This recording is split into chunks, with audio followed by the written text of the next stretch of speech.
Bismillahirrahmanirrahim. Assalamualaikum warahmatullahi wabarakatuh.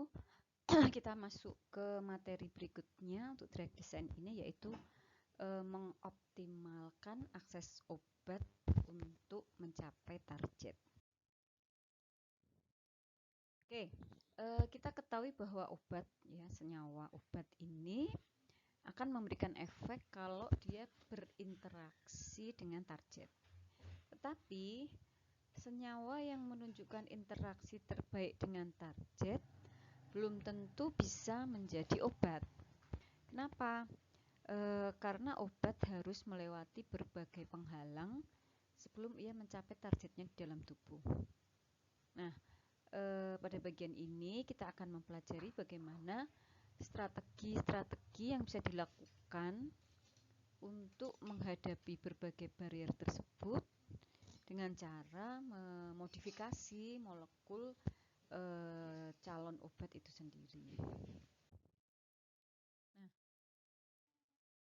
tujuan dari merancang obat ini adalah supaya satu, obat dapat diabsorpsi dengan baik. Artinya obat dapat masuk ke pembuluh darah. Kemudian nanti didistribusikan ke target. Jadi yang kedua, tujuannya adalah obat dapat mencapai targetnya secara efisien. Yang ketiga, supaya obat dapat stabil selama perjalanan menuju target. Dan yang terakhir, setelah bekerja, obat dapat dieliminasi dalam waktu yang sesuai. Nah, keempat tujuan ini merupakan tujuan desain obat pada fase farmakokinetik. Apa saja strategi yang bisa kita terapkan pada drug design di fase farmakokinetik? Yang pertama adalah dengan mengoptimalkan sifat atau parameter hidrofilik hidrofobik. Yang kedua, dengan membuat obat lebih resisten terhadap degradasi kimiawi maupun enzimatik. Yang ketiga, membuat obat kurang resisten terhadap metabolisme. Jadi yang pertama tadi lebih resisten, yang kedua justru kurang resisten. Yang keempat, menargetkan obat ke lokasi tertentu di dalam tubuh di mana obat dibutuhkan. Kemudian mengurangi toksisitas. Yang keenam, merancang prodrug atau praobat. Yang ketujuh, membuat obat dalam bentuk kombinasi. Dan yang terakhir, menggunakan senyawa endogen sebagai obat. Kita lihat strategi yang pertama, yaitu mengoptimalkan sifat atau parameter hidrofilik hidrofobik. Nah, kita sudah pelajari di pertemuan sebelumnya bahwa absorpsi obat ini ditentukan oleh sifat hidrofilik hidrofobik dari suatu senyawa, suatu obat, dan tentu saja tergantung pada polaritas dan ionisasi. Ini sudah kita pelajari pada kimia medisinal ya, apa saja faktor-faktor yang mempengaruhi absorpsi obat yang terkait dengan polaritas dan ionisasi. Obat yang terlalu polar atau sangat terion tidak akan dengan mudah bisa menembus membran sel dinding usus gitu ya. Sehingga mereka terpaksa diberikan secara injeksi gitu ya, tetapi kerugian dari pemberian secara injeksi adalah obat akan lebih cepat terekspresikan. Sedangkan sebaliknya, obat yang non-polar gitu ya, akan sulit atau akan sedikit kelarutannya di dalam larutan air, sehingga dia akan sulit terabsorpsi. Karena syarat bisa terabsorpsi secara difusi adalah obat dalam bentuk terlarut. Nah, jika obat ini, obat-obat yang non-polar ini kemudian diberikan secara injeksi, maka obat ini akan relatif lebih mudah terjebak di jaringan lemak. Sehingga secara umum polaritas dan ionisasi, jadi karakteristik polaritas, karakteristik ionisasi obat ini sangat penting. Dan pada drug design keduanya bisa dirubah ya, karakteristik polaritas dan ionisasi ini bisa dirubah dengan mengubah-ubah substituen dari suatu obat. Dan perubahan-perubahan ini nanti akan dibuat sebuah kajian atau sebuah hubungan yang disebut hubungan struktur aktivitas. Nah, pada konsep parameter hidrofilik hidrofobik kita punya tetapan yang namanya koefisien partisi atau log P gitu ya. Di mana ini merupakan perbandingan konsentrasi obat di normal oktanol dibandingkan dengan konsentrasi obat di larutan berair. Strategi tadi ya, tadi kita pelajari yang pertama strateginya adalah mengoptimalkan sifat lipofilik hidrofilik. Nah, strategi ini bisa dilakukan dengan berbagai cara. Yang pertama adalah dengan memvariasi gugus atau substituen alkil atau asil untuk memvariasi polaritas. Jadi, sebuah molekul dapat dibuat kurang polar dengan cara menutup gugus fungsi polar dengan gugus alkil atau asil. Contohnya ada gugus alkohol atau gugus fenol. Maka jika gugus alkohol atau gugus fenol ini kita rubah, kita konversi menjadi bentuk ester atau bentuk amida, maka dia akan menjadi kurang polar. Atau amin primer dan amin sekunder yang kita rubah menjadi amida sekunder atau menjadi amina tersier. Dia akan kehilangan gugus polar menjadi senyawa yang kurang polar. Oke, polaritas selain bisa diturunkan dengan menutup gugus polar, bisa juga dilakukan dengan menambahkan gugus alkil tambahan yang bersifat hidrofobik. Jadi gugus alkil yang besar tentu saja akan mempunyai efek hidrofobik yang lebih besar. Tetapi kita harus hati-hati saat kita menutup gugus polar yang gugus polar itu penting untuk berinteraksi dengan target. Ya, jadi kalau kita pelajari bagaimana model interaksi obat dengan targetnya, kita harus tahu yang mana saja yang merupakan gugus farmakofor. Kalau gugus polar itu merupakan gugus yang dibutuhkan untuk interaksi dengan target, artinya dia adalah gugus farmakofor, maka kita tidak boleh menutup gugus polar tersebut karena akan bisa mencegah interaksi dengan target. Nah, pada saat kita akan melakukan alkilasi, melakukan tambahan gugus alkil, bisa dilakukan dengan secara langsung melakukan reaksi alkilasi terhadap kerangka karbon, atau bisa juga pada tahapan sintesis sebelumnya sudah digunakan reagen yang membawa gugus alkil tambahan tersebut. Jadi bisa diatur pada tahapan-tahapan sintesisnya. Nah, sebaliknya jika molekul rancangan obat kita, calon obat kita justru tidak cukup polar, gitu ya. Kalau tadi kan kurang polar, kalau ini tidak cukup polar. Kalau tadi kurang terlalu polar, kalau ini tidak cukup polar, maka strategi yang berlawanan yang kita terapkan. Misalnya dengan justru kita gantikan gugus alkil yang besar ini dengan gugus alkil yang lebih kecil, atau sekalian dihilangkan gugus alkil tersebut sehingga yang ada adalah gugus polar OH, NH dan sebagainya. Cara kedua yang bisa kita lakukan untuk mengoptimasi sifat hidrofil adalah dengan memvariasi gugus fungsi polar. Ya, variasi gugus fungsi polar ini tentu saja akan menghasilkan variasi polaritas. Gugus fungsi polar dapat ditambahkan pada suatu obat, tentu saja akan meningkatkan polaritas. Contohnya adalah sebuah anti jamur, ya. Jadi desain awalnya adalah tikonazol, ya. Tikonazol ini digunakan hanya untuk infeksi kulit, ya, karena dia bersifat non-polar, sehingga dia sangat sulit terabsorpsi di dalam tubuh. Jadi karena karakteristiknya seperti itu, ya, banyak gugus non-polar, sehingga hanya bisa digunakan secara topikal. Nah, kemudian dengan memasukkan gugus fungsi polar, ya, gugus hidroksipolar, dan lebih banyak cincin hidrosiklik yang bersifat polar, maka jadilah fluconazole yang bisa digunakan sebagai antifungi secara oral. Ya, jadi kalau terlalu lipofil tidak bisa terabsorpsi, kalau dipakai oral kita bisa lakukan modifikasi untuk meningkatkan polaritas. Sebaliknya, gitu ya, jika gugus polarnya itu terlalu banyak sehingga polaritas tinggi, kita bisa turunkan dengan kita hilangkan gugus-gugus polar tersebut, gitu ya. Tetapi tidak boleh kita hilangkan gugus fungsi polar yang penting untuk interaksi dengan target. Jadi sama saja. Kalau tadi tidak boleh ditutup, yang ini kalau mau dihilangkan juga tidak boleh karena dia dibutuhkan untuk interaksi dengan target.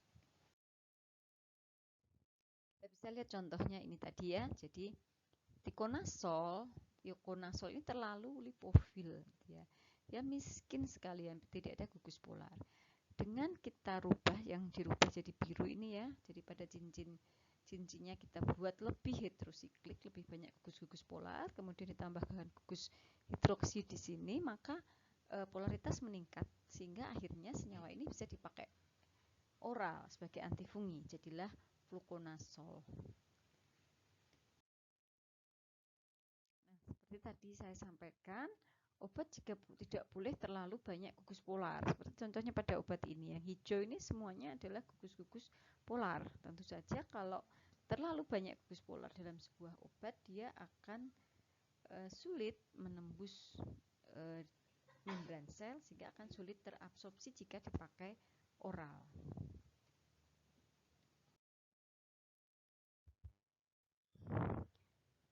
Nah, cara ketiga untuk mengoptimalkan sifat hidrofilik adalah dengan memvariasi substituen alkil pada atom N, yang ini bisa menyebabkan terjadinya variasi pKa. Jadi obat-obat dengan pKa di luar rentang 6-9, gitu ya. Kenapa? Karena pH tubuh kita 7,4, sehingga yang rentang di luar ini, di luar 6-9 akan cenderung terion, ya, terion kuat. Nah, dan kalau suatu obat itu terion, maka dia akan polar. Dan kalau dia polar, terlalu polar, maka dia akan sulit terabsorpsi menembus membran. Nah, nilai pKa ini bisa dipengaruhi, ya, dipengaruhi sehingga bisa berada di rentang yang kita inginkan, rentang pKa. Contohnya,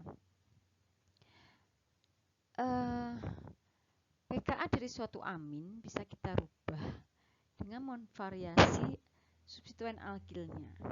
Biasanya diberikan gugus pendonor elektron, ya, elektron donating group, ya, seperti gugus alkil misalnya. Hal ini akan meningkatkan kebasaan. Tentu saja artinya akan meningkatkan nilai pKa.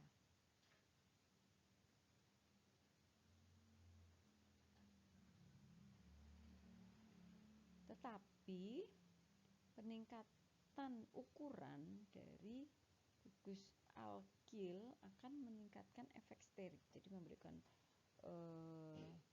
efek sterik besar, gitu ya, di sekitar atom N.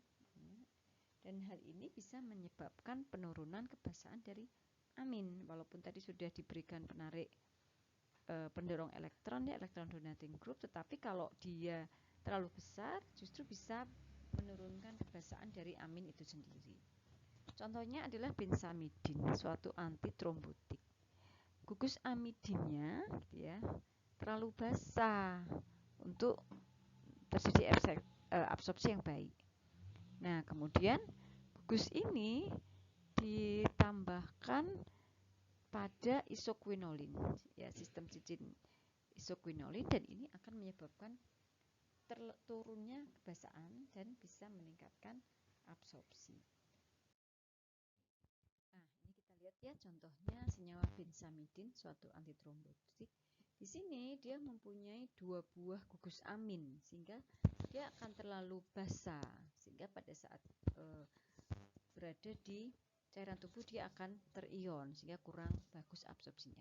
Dengan ditambahkan isoquinolin, maka ini akan menurunkan kebasaan dari obat sehingga absorpsinya akan semakin baik. Cara keempat dari strategi mengoptimalkan sifat hidrofil adalah melakukan variasi substituen pada cincin aromatik untuk memvariasi pKa. Jadi pKa dari amin aromatik atau dari asam karboksilat dapat divariasi dengan menambahkan gugus donor elektron atau gugus pendarik elektron pada cincin, ya, baik pendorong maupun penarik akan mempengaruhi pKa. Posisi substituen sangat penting, ya, karena substituen akan berinteraksi dengan cincin melalui resonansi, ya. Jadi ada sistem resonansi pada cincin aromatis sehingga letak substituen ini akan berpengaruh pada variasi pKa nanti. Umumnya gugus-gugus penarik elektron akan meningkatkan keasaman, ya, sehingga menurunkan pKa. Sebaliknya gugus-gugus pendonor elektron akan menurunkan keasaman, sehingga artinya dia meningkatkan pKa. Selanjutnya langkah yang bisa dilakukan untuk optimalisasi sifat hidrofobik adalah bioisoster untuk gugus-gugus polar.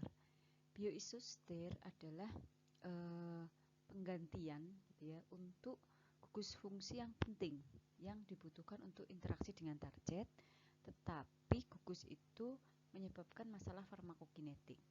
Sebagai contoh, asam karboksilat. Asam karboksilat ini sangat polar, gitu ya, tapi dia sering dibutuhkan untuk interaksi dengan target.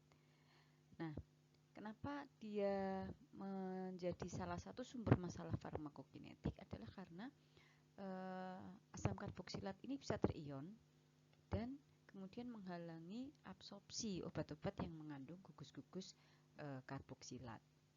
Untuk mengatasi masalah ini, kita harus menutup karboksilat ini dengan membentuk sebuah produk ester atau menggantikannya dengan bioisoster, yang mana bioisoster ini memiliki kesamaan sifat fisikokimia dan dia mempunyai keuntungan dibanding asam karboksilat ini karena dia kurang terion. Sebagai contoh, penggantian dengan tetrasol. Nah, cincin tetrasol ini tetap mengandung proton asam seperti asam karboksilat dan dia terion pada pH 74. Tetapi keuntungan dari tetrasol anion ini adalah dia 10 kali lebih lipofil dibandingkan dari anion karboksilat. Jadi sama-sama terion, tetapi anionnya jauh lebih lipofil daripada anionnya karboksilat, sehingga absorpsinya akan lebih baik. Dan juga dia lebih tahan terhadap berbagai reaksi metabolisme yang sering terjadi pada asam karboksilat. Nah, berikut ini gambarnya, ya. Kalau ini adalah ion karboksilat yang terikat pada sebuah obat, kemudian diganti secara penggantian bioisoster dengan cincin tetrasol yang tersubstitusi. Jadi ini tetrasol diletakkan di posisi 5, interaksi dengan obatnya. Ini tadi menghasilkan sama-sama punya proton, gitu ya, hanya mudah lepas sama halnya dengan hanya pada karboksilat, tapi dia lebih bersifat lipofil daripada ion karboksilat.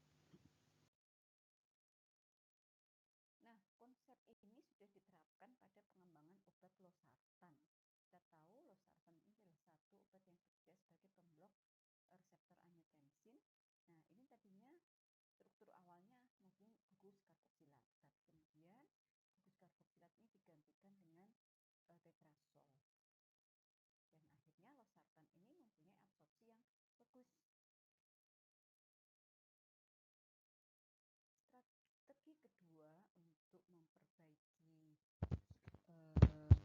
profil farmakokinetik, yaitu ketercapaian obat ke tempat kerjanya, adalah membuat obat lebih resisten terhadap degradasi kimiawi dan enzimatik. Ada berbagai strategi yang bisa digunakan untuk membuat obat lebih resisten terhadap hidrolisis, terhadap reaksi-reaksi metabolisme, sehingga akan memperpanjang aktivitasnya. durasi kerjanya akan lebih panjang. Apa saja? Yang pertama ada halangan sterik, yang kedua adalah efek elektronik dari bioisoster, yang ketiga ada modifikasi stereoelektronik, kemudian ada memblok reaksi metabolisme, dan berikutnya adalah menghilangkan gugus-gugus yang menjadi target reaksi metabolisme, kemudian ada pergeseran gugus fungsi dan variasi cincin.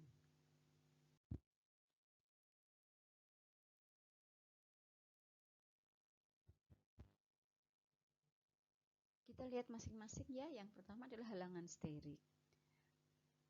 Beberapa gugus fungsi bersifat lebih mudah mengalami degradasi baik secara kimiawi maupun enzimatik dibandingkan gugus-gugus fungsi yang lain. Contoh yang paling sering adalah ester dan amida. Ester dan amida ini lebih mudah mengalami hidrolisis. Strategi utama yang bisa digunakan adalah melindungi gugus fungsi ini, gugus ester atau gugus amida, dengan menambahkan gugus lain yang cukup besar sehingga berperan sebagai halangan sterik.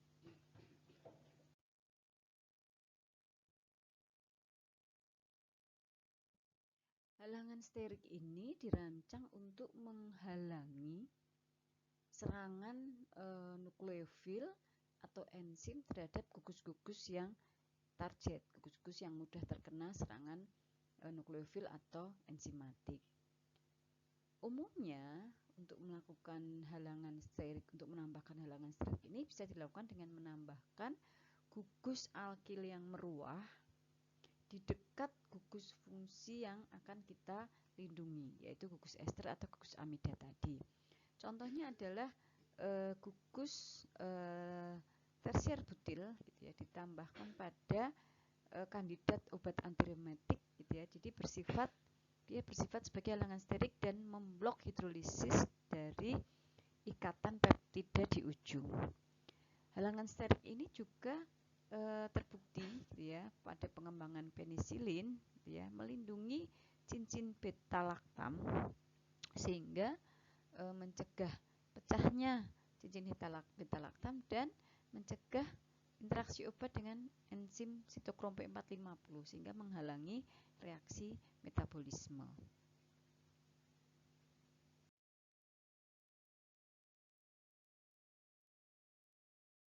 Ini contohnya ya pada kandidat obat antireumatik tadi.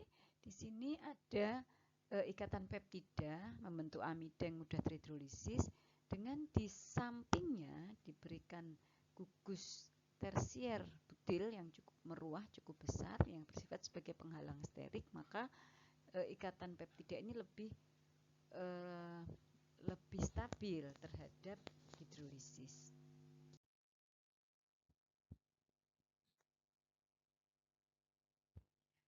Strategi kedua yang bisa dilakukan adalah menambahkan efek elektronik pada bioisoster. Ya, jadi ini adalah strategi lain yang dipakai untuk melindungi gugus fungsi yang labil, yaitu untuk menstabilkan, yaitu dengan cara menstabilkan sifat elektronik dari sebuah gugus ya, dengan menggunakan konsep bioisoster. Sebagai contoh adalah penggantian gugus metil dari ester etanolat dengan amin ya, amin primer akan memberikan uretan ya. Jadi gugus fungsi uretan ini lebih stabil dibandingkan dari esternya.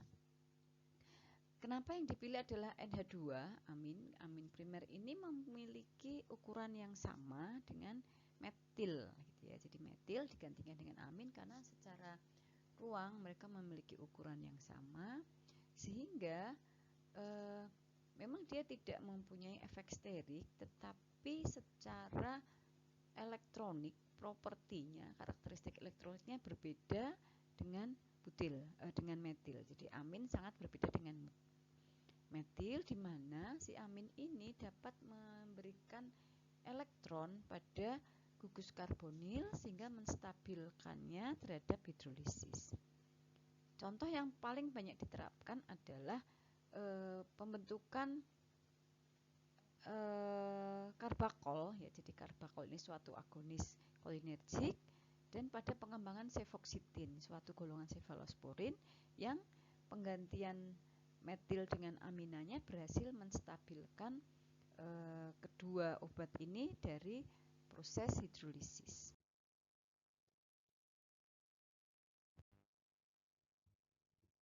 Nah, berikut ini gambar untuk menjelaskan tadi penggantian isoster yang mempengaruhi karakteristik elektronik. Ini adalah ester.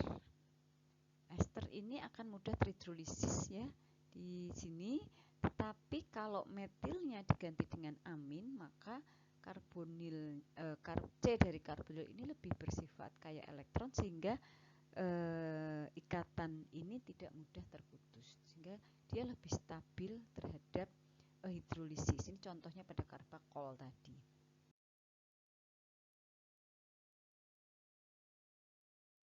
Strategi ketiga adalah dengan modifikasi stereoelektronik.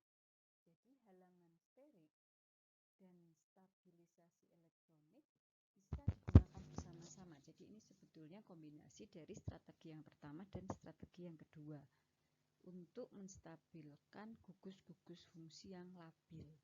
Contohnya pada pembentukan ester pada prokain. Jadi prokain ini adalah sebuah ester yang mudah terhidrolisis. Tetapi dengan mengubah ester menjadi amida yang kurang reaktif akan mengurangi kecenderungan hidrolisis dari si prokain ini. Jadi kalau kita buat esternya menjadi amida, menjadi prokamid ya, atau kemudian kita buat menjadi lidokain. Keberadaan dua gugus ortometil pada cincin aromatik di lidokain akan bersifat sebagai halangan sterik, melindungi gugus karbonil dari serangan nukleofil maupun enzimatik. Hal ini akan menyebabkan bertambah panjangnya efek anestesi lokal. Ya, jadi prokamid, lidokain akan memiliki efek anestesi lokal yang lebih panjang daripada prokain karena tadi ada halangan sterik dan ada stabilisasi elektron. Nah, kedua kombinasi ini kemudian kita kenal sebagai stereoelektronik.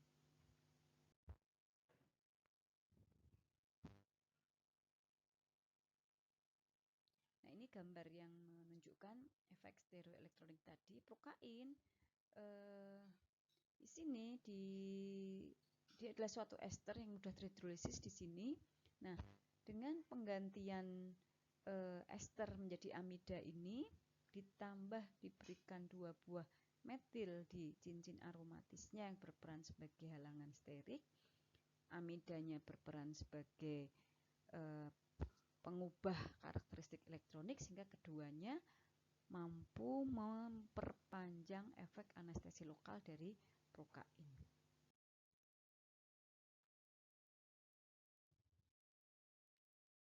Strategi keempat adalah memblok reaksi metabolisme. Beberapa obat di metabolisme dengan melewati fase 1, yaitu fase fungsionalisasi, fase menambahkan gugus fungsi polar pada posisi tertentu di kerangka dari obat tersebut. Sebagai contoh megestrol asetat, ini suatu kontrasepsi oral ya. Dia dioksidasi pada posisi C6 untuk menambahkan gugus OH pada posisi tersebut. Nah, dengan memasukkan gugus metil pada posisi 6 ini, maka metabolisme dihambat dan aktivitas obat menjadi lebih panjang.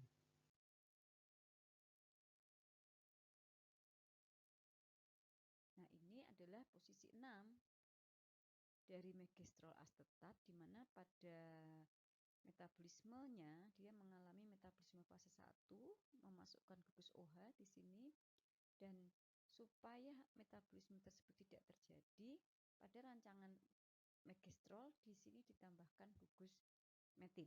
Dengan ditambahkan gugus metil, maka atom C nomor 6 ini akan terhalangi dari reaksi fungsionalisasi reaksi hidroksilasi tadi, sehingga efek obatnya akan lebih panjang.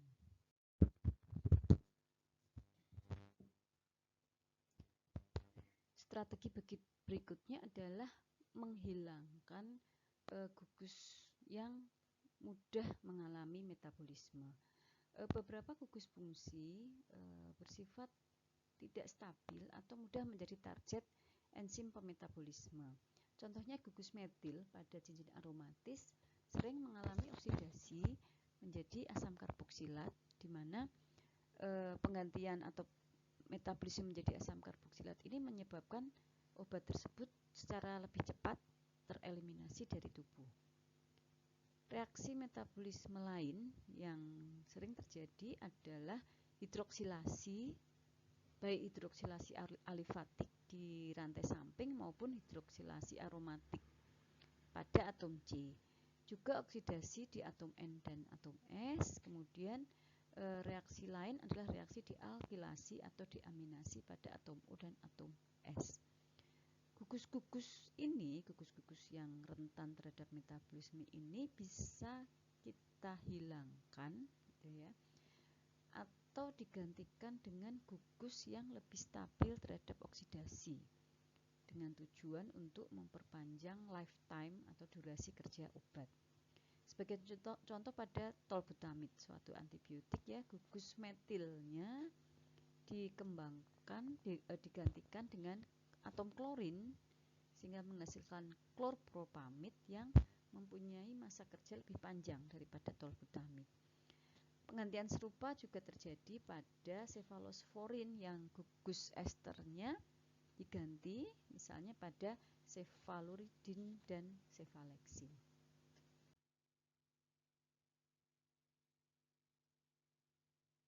Nah, ini kita lihat tolbutamid ya. Jadi di sini awalnya metil ya.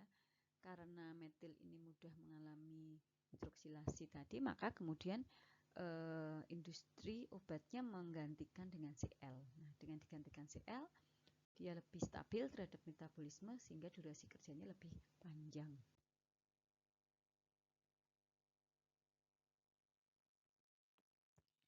Strategi berikutnya adalah pergeseran gugus fungsi.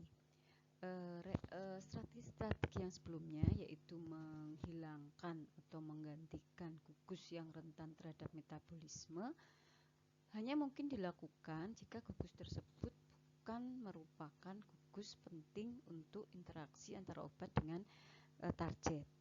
Tetapi kalau gugus tersebut merupakan gugus yang penting untuk interaksi dengan target, kita harus menggunakan strategi lain. Salah satu contohnya adalah dengan menutup gugus fungsi tersebut, gugus fungsi yang rentan tersebut, sehingga menghasilkan sebuah prodrug, atau dengan cara menggeser gugus fungsi tersebut, posisinya digeser di dalam sebuah cincin. Strategi ini telah diterapkan pada pengembangan salbutamol. Ya, salbutamol ini adalah sebuah agonis neurotransmitter noradrenalin yang memiliki struktur katekol. Noradrenalin dimetabolisme dengan cara metilasi salah satu gugus fenol di cincin katekol tersebut oleh enzim O-metiltransferase. Sedangkan salah satu gugus fenol yang lain itu adalah gugus penting untuk interaksi dengan reseptor.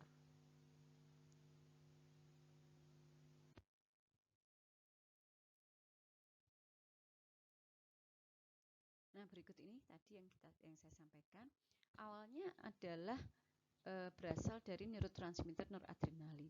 Noradrenalin mempunyai dua gugus OH fenol ya pada posisi orto atau biasa kita sebut cincin katekol ini. Nah, reaksi metabolisme sering terjadi pada salah satu gugus OH ini, sedangkan kedua gugus OH ini dibutuhkan untuk interaksi dengan reseptor.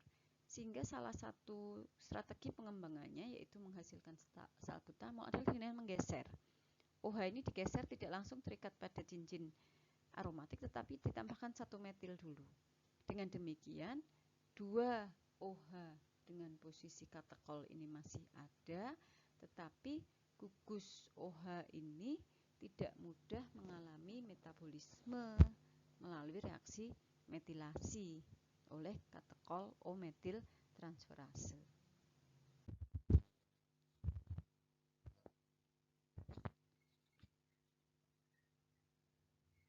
Penghilangan atau penggantian gugus OH tadi dihilangkan atau digantikan dengan gugus metil mampu mencegah metabolisme ya, dan juga mencegah interaksi antara ikatan hidrogen tersebut dengan sisi aktifnya.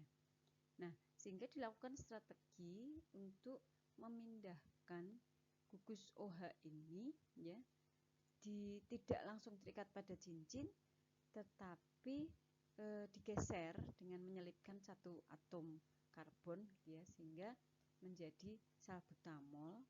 Hal ini menyebabkan senyawa ini tidak bisa mengalami reaksi metabolisme, tetapi tidak mengganggu interaksi obat dengan reseptor. Nah, pergeseran ini merupakan salah satu strategi penting dalam drug design untuk mengatasi berbagai masalah, tetapi tidak selalu dijamin bahwa strategi ini sukses gitu ya, sukses. Dan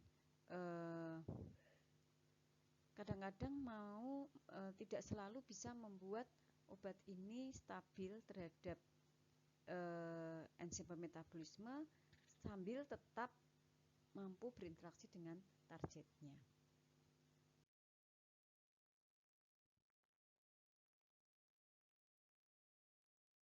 Nah, ini adalah gambaran mengapa strategi pergeseran gugus tadi penting. Ini adalah noradrenalin.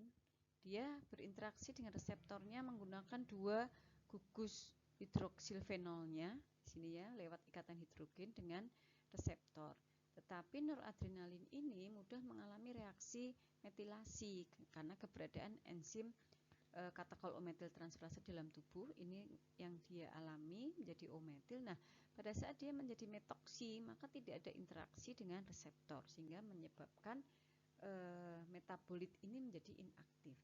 Sedangkan kalau salbutamol tadi di sini ada CH kemudian OH, maka reaksi metabolisme ini tidak akan terjadi dan keberadaan gugus OH di sini masih memungkinkan interaksi dengan reseptor.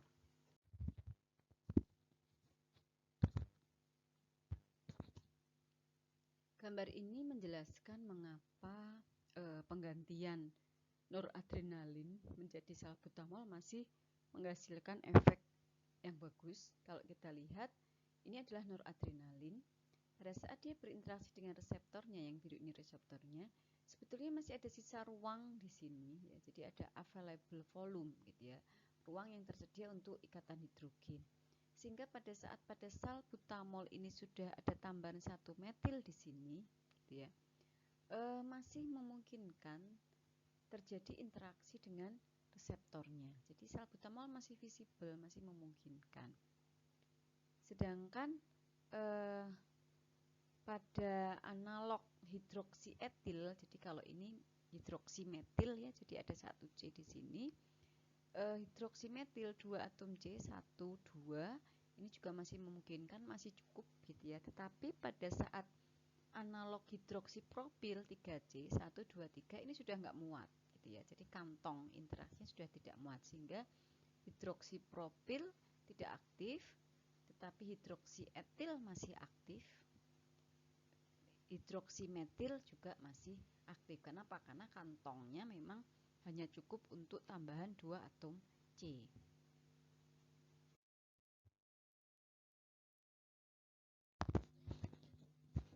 Strategi berikutnya adalah variasi cincin. Sistem cincin tertentu bisa menjadi target reaksi metabolisme sehingga memvariasi cincin bisa meningkatkan stabilitas dari reaksi metabolisme. Ini bisa dilakukan dengan menambahkan atom nitrogen ke dalam cincin dengan tujuan untuk menurunkan densitas elektronik dari sistem cincin. Contohnya pada cincin imidazol dari senyawa thiokonazol, suatu antifungi gitu ya. Cincin imidazol ini merupakan target reaksi metabolisme, tetapi penggantian dengan cincin 1,2,4-triazol menghasilkan flukonazol akan meningkatkan stabilitas.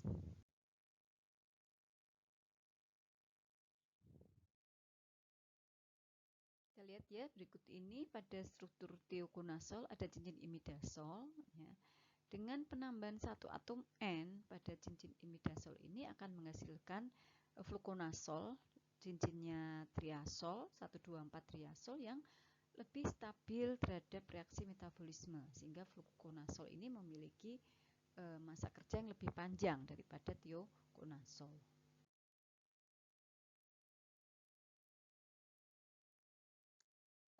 Ini contoh lain dari variasi cincin pada pengembangan obat analgesik. Kita lihat di sini awalnya menggunakan cincin piridin. Kalau ini cincinnya piridin, maka metil ini menjadi target metabolisme, target reaksi oksidasi. Dengan penambahan satu atom N di sini menghasilkan cincin pirimidin, maka akan menurunkan densitas dari cincin aromatik ini, menurunkan densitas elektron dari cincin aromatik ini, sehingga metil ini menjadi lebih stabil terhadap reaksi oksidasi.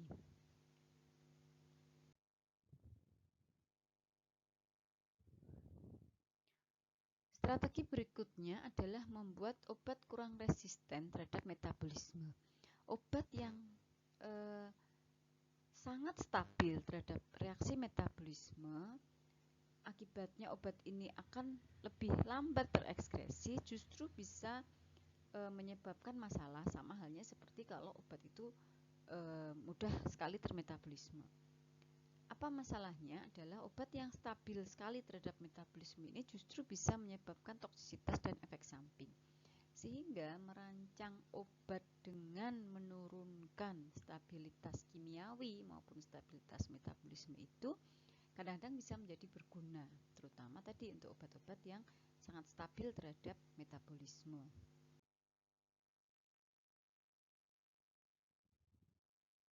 Contohnya pada obat ini adalah obat inhibitor selective COX-6 ya. Jadi pada cincin piridin ini dia sangat stabil terhadap reaksi metabolisme, sehingga obat rancangan ini, kandidat obat ini memiliki durasi lama tinggal di tubuh, waktu paruh yang cukup panjang gitu ya. Dengan menambahkan metil di sini ya, metil ini adalah gugus yang merupakan target reaksi metabolisme. Dia bisa mengalami oksidasi menjadi hidroksimetil atau kemudian bisa mengalami oksidasi lebih lanjut menjadi gugus karboksilat. Nah, dengan penambahan gugus metil ternyata dia akan memperpendek masa kerja obat, menurunkan waktu paruhnya, sehingga otomatis juga akan menurunkan resiko toksisitas dan efek sampingnya.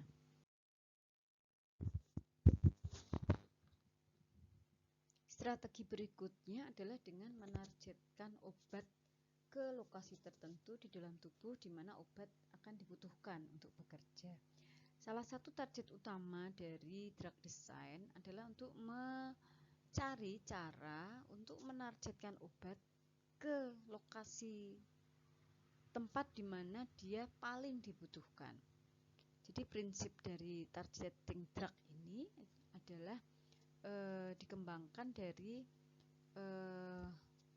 penemuan Paul Ehrlich ya. Jadi dia mengembangkan obat antimikroba yang secara selektif toksik terhadap sel mikroba tetapi tidak toksik terhadap sel manusia.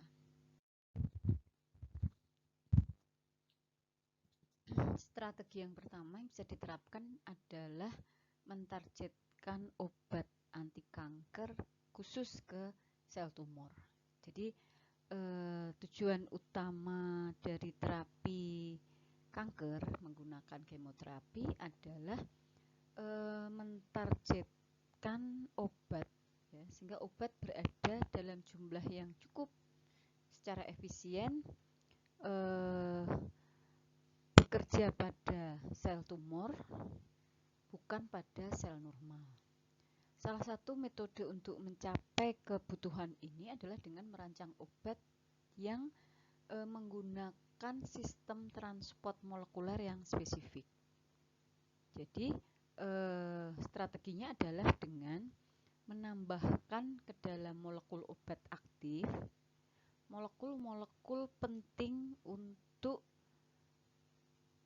kebutuhan sel, jadi building blocknya sel yang dibutuhkan dalam jumlah besar oleh sel tumor yang cenderung akan membelah diri lebih cepat. Ya, jadi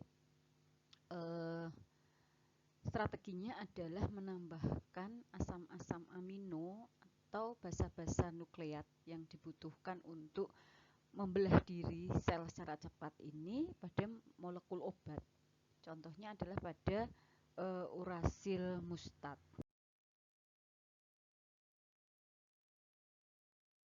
Contoh yang kedua adalah mentargetkan obat khusus dibuat banyak berada di saluran cerna untuk terapi infeksi-infeksi di saluran cerna. Jika obat ini ditargetkan untuk terapi infeksi di saluran cerna, maka justru harus dicegah supaya obat tidak terabsorpsi ke dalam pembuluh darah. Ini bisa dengan mudah dilakukan menggunakan obat-obat yang sepenuhnya terion. Karena dengan dia sepenuhnya terion, maka dia tidak akan mampu menembus membran sel sehingga tidak terabsorpsi dan tetap berada dalam jumlah cukup banyak di saluran cerna. Contohnya adalah pada sulfonamid. Beberapa sulfonamid dibuat sangat terion, jadi ada gugus-gugus yang sangat mudah terion sehingga pada saat diminum secara oral dia akan lebih banyak berada di saluran cerna karena dia tidak mudah terabsorpsi sehingga bisa lebih efektif bekerja melawan bakteri-bakteri patogen di saluran cerna.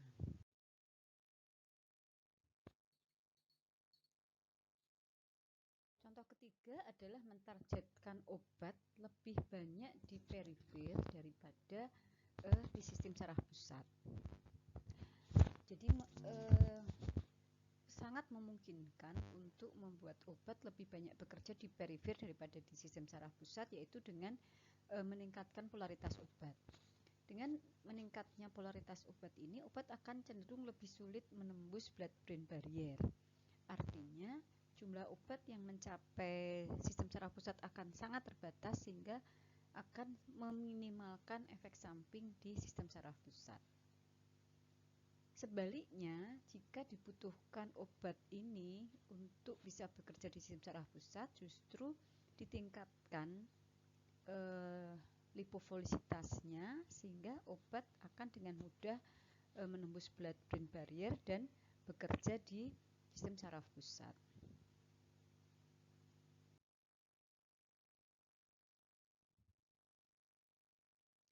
Strategi kelima dalam drug design adalah mengurangi toksisitas. Sering ditemukan obat itu gagal di uji klinik karena efek samping toksik yang dimunculkan oleh obat tersebut.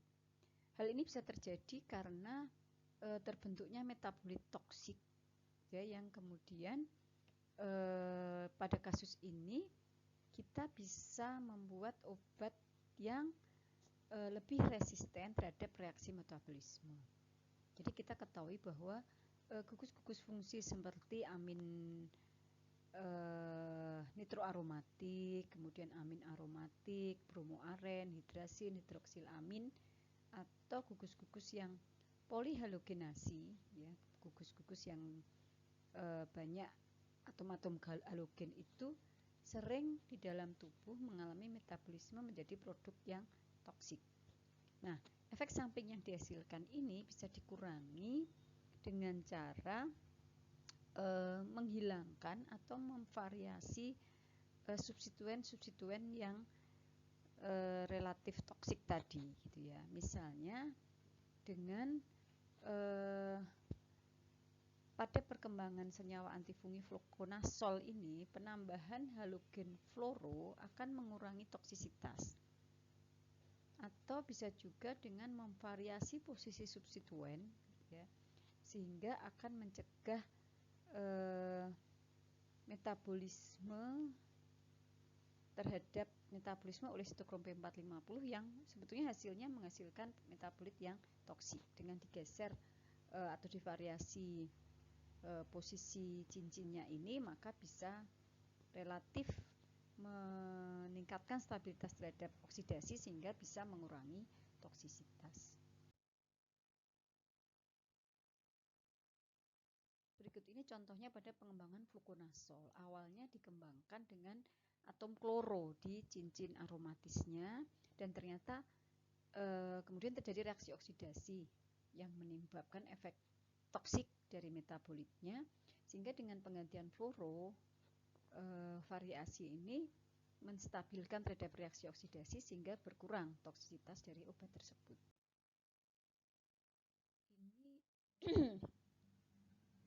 Ini contoh variasi posisi substituen yang bisa mengurangi efek samping. Jadi letak gugus nukleofil di sini misalnya ternyata ini menjadi suspek untuk reaksi metabolisme.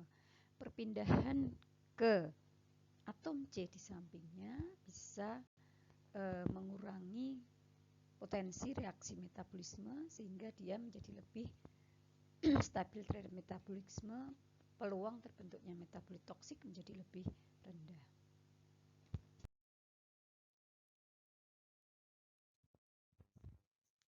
Strategi berikutnya adalah dengan merancang prodrug. Prodrug adalah senyawa yang tidak aktif secara in vitro, kemudian di dalam tubuh dia akan dikonversi menjadi senyawa yang aktif. Prodrug ini sangat bermanfaat untuk mengatasi berbagai macam problem, antara lain sensitivitas terhadap asam lambung, kemudian permeabilitas membran yang buruk, toksisitas obat dan efek samping, rasa yang tidak enak, durasi kerja yang pendek, masalah solubilitas, dan masalah stabilitas.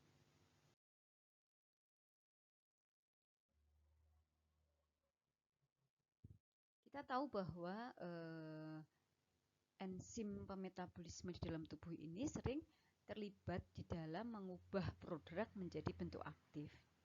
Jadi pemahaman yang baik tentang metabolisme obat dan enzim yang memetabolisme ini membuat kita para pembelajar kimia medisinal gitu ya bisa merancang obat yang merancang prodrug yang sesuai. Kenapa? Karena tidak semua prodrug itu diaktifkan oleh enzim pemetabolisme. Misalnya ada juga pada terapi fotodinamik gitu ya. Jadi pada terapi fotodinamik aktivasi dilakukan dengan memaparkan sumber cahaya dari luar untuk mengaktifkan prodrug.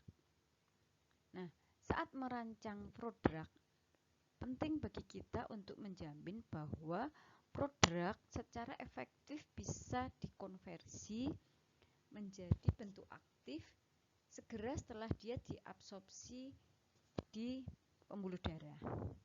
Juga penting untuk menjamin bahwa gugus-gugus fungsi yang diputuskan dari reaksi metabolisme ini tidak bersifat toksik.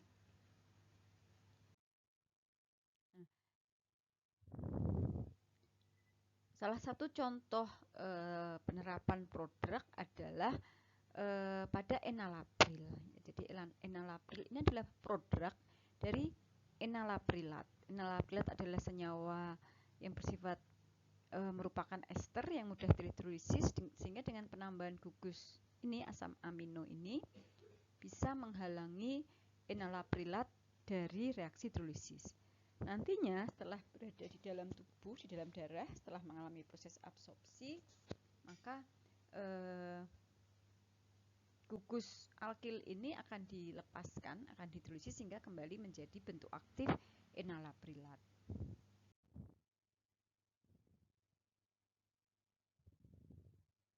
Prodrug adalah senyawa inaktif yang perlu dikonversi menjadi bentuk aktif di dalam tubuh, umumnya dengan melalui reaksi metabolisme obat. Ester adalah salah satu bentuk paling sering dari prodrug, di mana keuntungan dari ester ini adalah dia membuat obat menjadi kurang polar, sehingga memungkinkan obat itu untuk menembus membran sel dengan lebih mudah. Sifat atau karakter ester itu sendiri sangat mempengaruhi gitu ya, dia dapat dimodifikasi untuk memvariasi laju hidrolisis. Penambahan gugus yang mudah termetabolisme seperti misalnya gugus N-metil dapat bermanfaat ya untuk mengurangi polaritas. Nah, prodrug sendiri memiliki tingkat kepentingan yang similar, yang serupa ya, yang sama dengan biosintesis dari building block gitu ya. Dan prodrug ini diharapkan mampu melintasi membran sel dengan bantuan protein karier. Jadi kalau suatu prodrug itu kita gandengkan dengan molekul building block yang besar, maka akan sulit obat ini untuk terabsorpsi sehingga lewat jalur difusi pasif, sehingga perlu bantuan protein pembawa.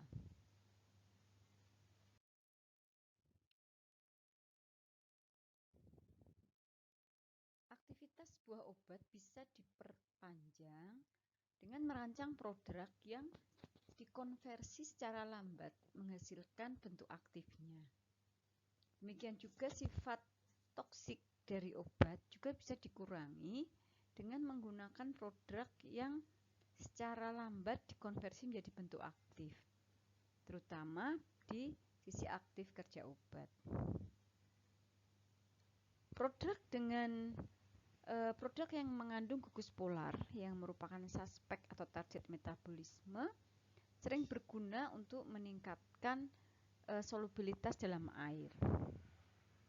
Umumnya berguna jika obatnya akan diinjeksikan gitu ya, atau untuk obat-obat yang terlalu hidrofob ya, sehingga tidak bisa mengalami absorpsi dengan baik di saluran cerna.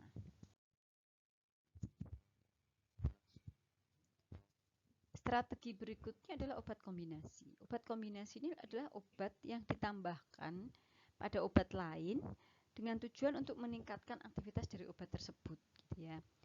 Beberapa obat kombinasi itu melindungi obat partnernya, obat satunya, dengan cara menghambat enzim yang memetabolisme obat pertama. Jadi ini contohnya pada carbidopa dan levodopa. Levodopa ini adalah suatu agonis dopamin yang mudah mengalami reaksi metabolisme oleh enzim pemetabolisme dopamin. Sedangkan carbidopa adalah obat yang bekerja menghambat enzim tersebut, sehingga kombinasi keduanya akan menguntungkan karena bentuk aktif dari levodopa akan semakin tinggi karena metabolismenya yang dihambat.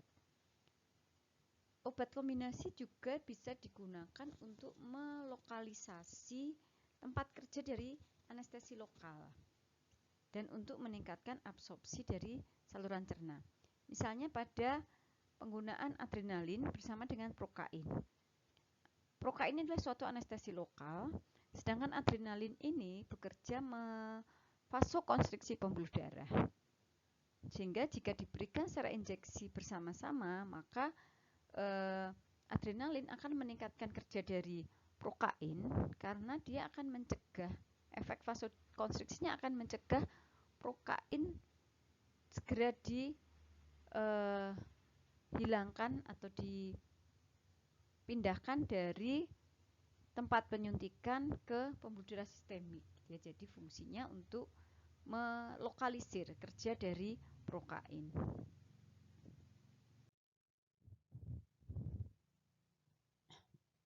Nah, berikut ini tadi penjelasan untuk levodopa. Levodopa adalah agonis dari dopamin dengan penambahan amin di sini, penambahan gugus karboksilat, dan dia mudah mengalami metabolisme sehingga inhibitor pemetabolismenya kemudian dihambat oleh carbidopa.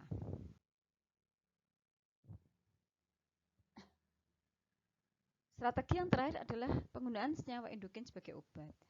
Senyawa endogen adalah molekul yang secara alami berada di dalam tubuh. Nah, beberapa dari senyawa endogen ini bisa digunakan dalam pengobatan seperti hormon, peptida, neurotransmitter, dan oligonukleotid. Neurotransmitter sering tidak efektif menjadi obat karena memiliki masa kerja yang pendek dalam tubuh dan memiliki selektivitas yang rendah karena keberadaan bermacam-macam tipe atau subtipe dari target. Sehingga kemudian dikembangkan agonis dari neurotransmitter yang mengcover atau menutup kekurangan-kekurangan dari neurotransmitter sebagai obat. Hormon, ya, hormon itu banyak digunakan sebagai obat secara langsung dan banyak sudah digunakan secara klinik. Senyawa-senyawa obat yang lain, ya, merupakan target untuk enzim digestif atau enzim metabolisme sehingga memiliki absorpsi yang rendah jika dipakai sebagai oral, secara oral.